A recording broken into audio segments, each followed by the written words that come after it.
The governor says that the legislature's 2017 budget bill falls short and fails GovGuam retirees and the island's most vulnerable.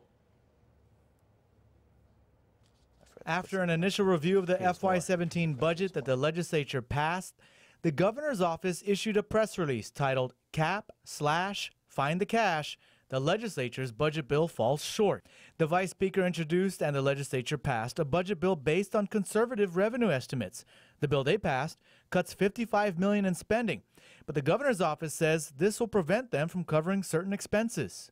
Quite obviously, they don't agree with our revenue projections, and that's fine, except, when you're going to tell the governor that, you need to, you have the transfer authority, to pay for these things that wasn't appropriated, well, then you have to give them something to do that. You can't just cut the money and then say, okay, transfer money. Well, transfer money from where?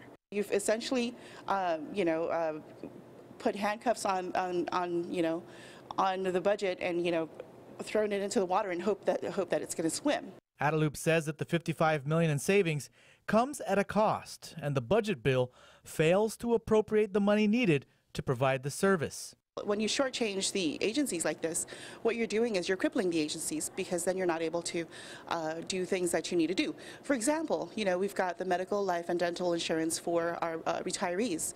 That has been shortchanged and we've told them that.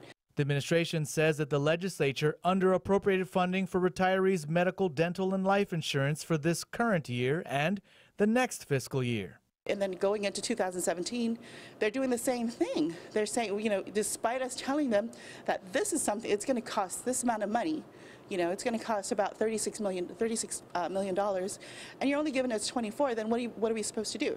The administration is also concerned that the budget bill caps the government's debt ceiling. They say it makes it a challenge to find funding for capital improvement projects. The governor's office says that the legislature's budget essentially leaves it up to the governor to figure out how to pay for certain expenses. And the governor is quoted as saying, if that's the case, they should have just gone with the budget I gave them, end quote.